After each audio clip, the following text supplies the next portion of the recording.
महाराष्ट्राच्या अस्तित्वासाठी, मराठी माणसाच्या अस्तित्वासाठी ही भांडणं आणि हे वाद आणि या सगळ्या गोष्टी अत्यंत क्षुल्लक आहेत, अत्यंत क्षुल्लक आहेत. त्याच्यामुळे एकत्र येणं आणि एकत्र राहणं यात काही मला फार कठीण गोष्ट आहे असं तर मला वाटत नाही आहे. केवळ भांडणं बाजूला ठेवायला मी सुद्धा तयार आहे. आमच्यातली भांडणं मी आज सांगतो, जी काय भांडणं माझ्याकडनं नव्हतीच कोणाची, मिटून टाकली. चला, तकलीफ उद्धव ठाकरे जी की थी कि घर से तकलीफ थी? राज साहब के बारे में पूछे, उनको बोलने को बोलिए. हम 39 साल मेरे पिताजी ने उनके साथ में काम किया है. तकलीफ उनकी राज साहब के साथ थी कि घर से तकलीफ थी?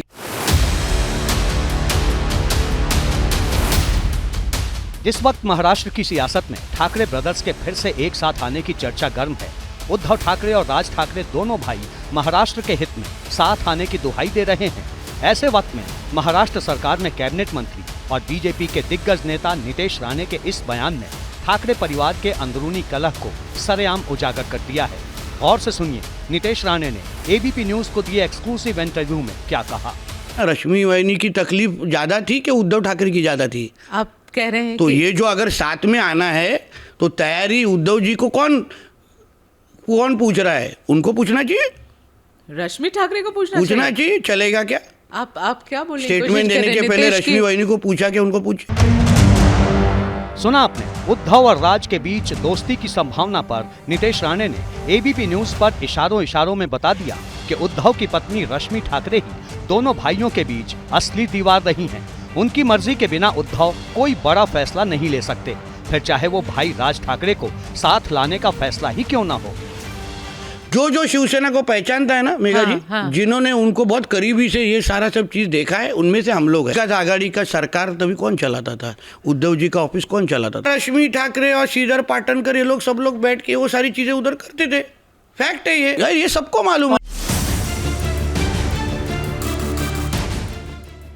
बता दें कि नितेश राणे के पिता नारायण राणे कभी शिवसेना सुप्रीमो बाला साहब ठाकरे के बेहद करीबी हुआ करते थे, लेकिन बाद में वो कांग्रेस में शामिल हुए और फिर बीजेपी का दामन थाम लिया. जाहिर है राणे परिवार को ठाकरे परिवार के अंदरूनी मामलों की पूरी जानकारी रही है. एबीपी न्यूज की पॉलिटिकल एडिटर मेघा प्रसाद के साथ बातचीत में नितेश राणे ने दावे से कहा कि उद्धव और राज ठाकरे के साथ आने से भी महाराष्ट्र की राजनीति में कोई फर्क नहीं पड़ने वाला.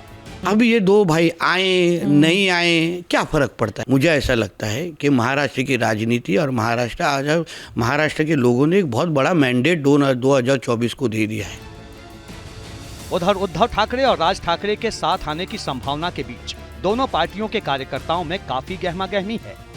ठाणे में उद्धव और राज की दोस्ती का पोस्टर लगाते हुए लिखा गया है कि महाराष्ट्र और मराठी लोगों के कल्याण के लिए एक साथ.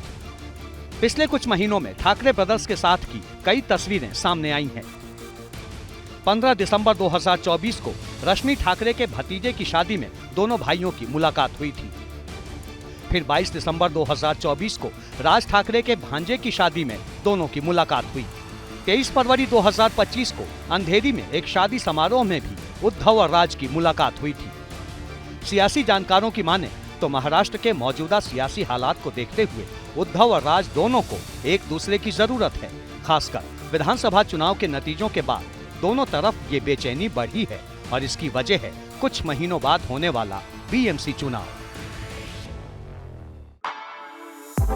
For exclusive and insightful videos, subscribe to our new channel ABP Live Premium. For exclusive and insightful videos, subscribe to our new channel ABP Live Premium.